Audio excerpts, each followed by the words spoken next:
our sports correspondent, Solomon Ajuziogu. Solomon, good morning. It's the morning after. You're finding it difficult to smile. I don't know. Very good. Oh, wow. It was a hard-fought one, even though it was said that Nigeria squandered her chances, especially if you look at the number of shots at targets, the chances they had, the possession and all of it. But we came second. Solomon, talk to me. What did you see when you were watching the match? It was always going to be a very difficult game. Right. It was always going to be a very difficult game. The Ivorians have, you see, second chances can be very powerful.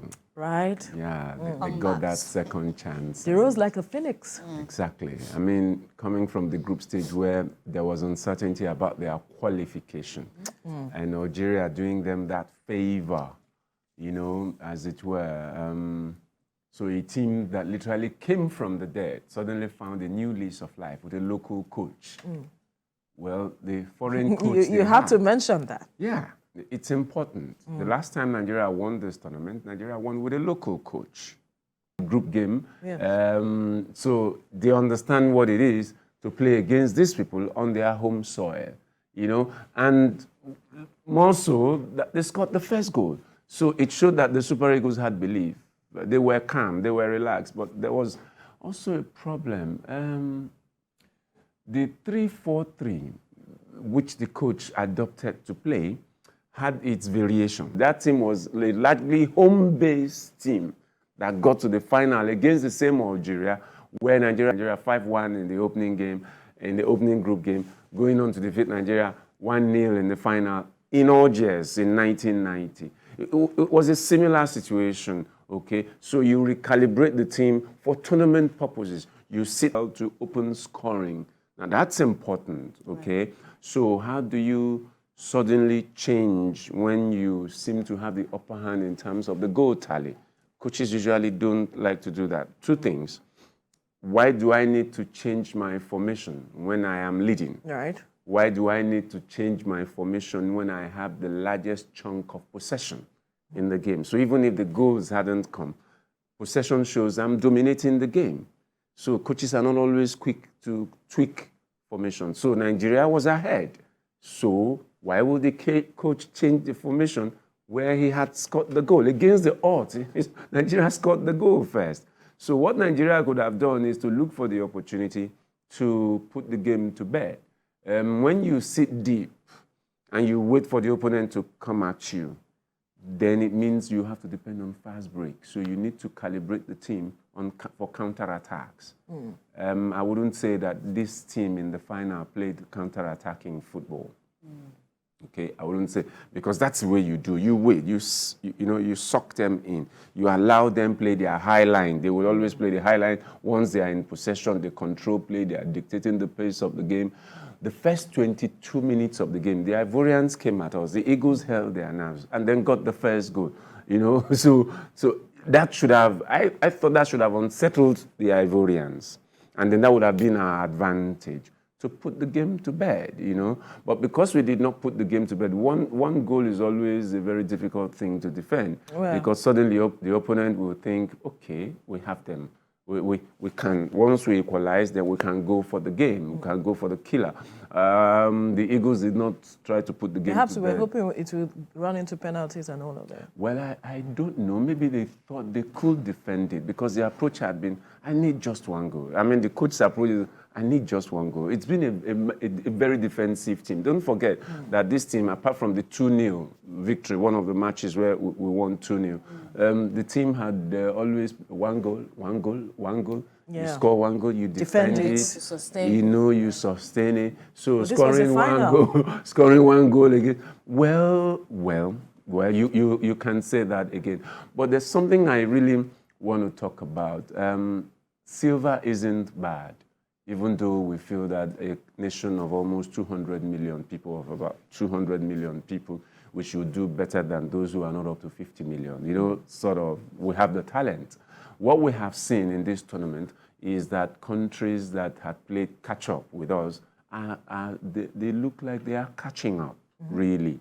We couldn't really beat Equatorial Guinea.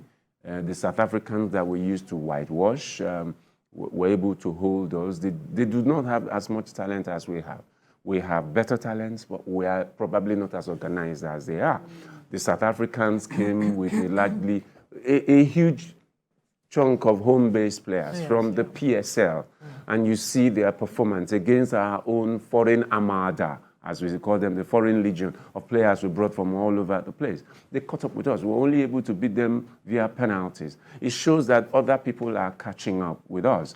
The fact that we got to this final, if we had won it, would have probably created the impression that all is well with our football. All is not well.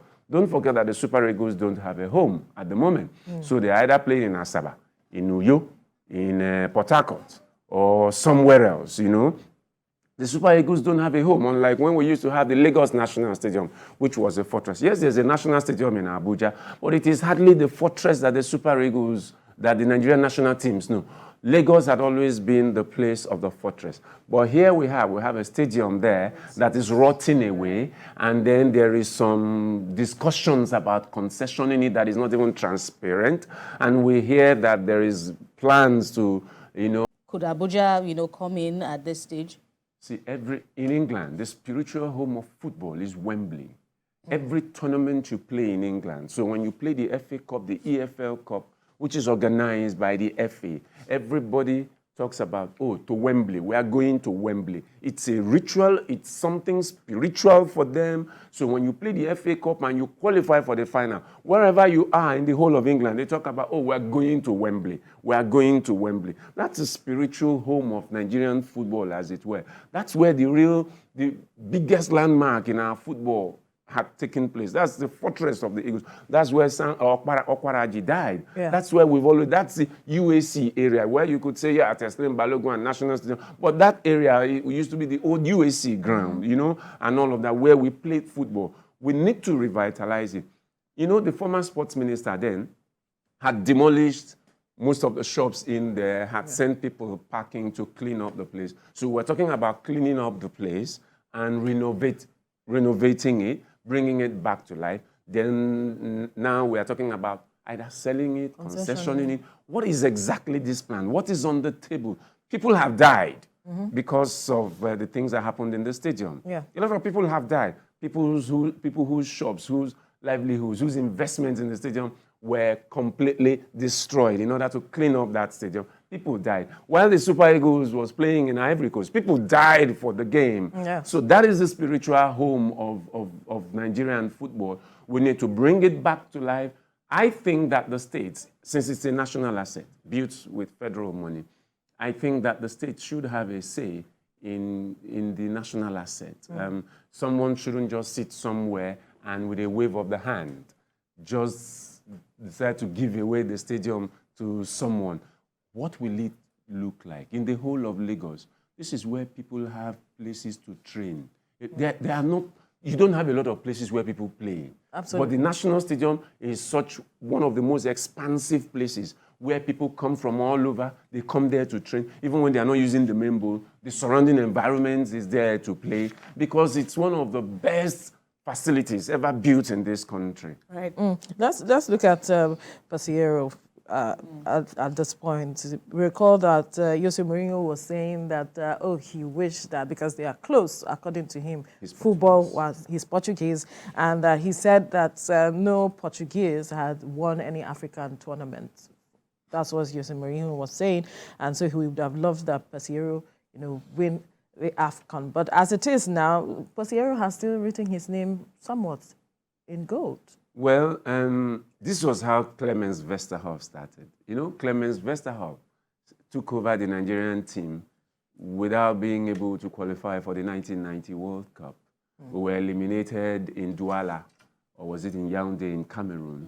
That was Westerhoff's first main game, I think, yeah. So from then on, he had to play in the Nations Cup like this. He got to the final and got the silver. With a largely homegrown, team. This is how Westerhoff started. Do we believe in Jose Pesero's ability to take Nigeria to that same level? Well, I do not know. I do not have... Do you? Let me, no, let me ask you. Okay. You are the one here. Do you believe? First, I'll need to have the ability of clairvoyance to be able to look into the future and say, this man will take us. But so far, I think he has started well in meeting his first target by his employers, even though some of us still feel that technically, some of us can read the game. We understand the game. So he played against a local boy, the Ivorian coach, who was not even a substantive coach, who won the tournament on home soil. Stephen Keshi won the tournament in South Africa. He's a home boy. He is Portuguese. Pesero is Portuguese. He's European. So he's supposed to have a higher capacity in football when you look at his CV of all the teams he has coached. This is the most significant thing he has won. This is the beginning point for him. Will we be able to entrust him with the national team? I think somehow he has earned it. Having exceeded. Even though I still do not believe that technically, well, he will do it. But then I can only judge him for what he has done. Yes. He has fumbled in 2 World Cup qualifiers, but he has gotten the silver in the Africa Cup of Nations. So are we saying that we couldn't have had a local boy who could have coached this team, who would have the nerve to hold this team? Who is that local boy? There are lots of local boys. Don't forget that Olise ran away from the team when, you know, a lot of things went wrong and all of that.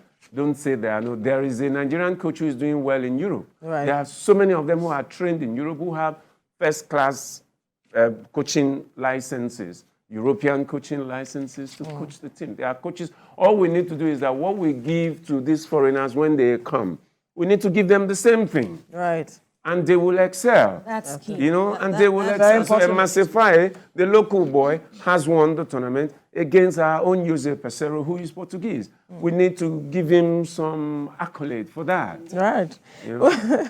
We'll leave this conversation here now.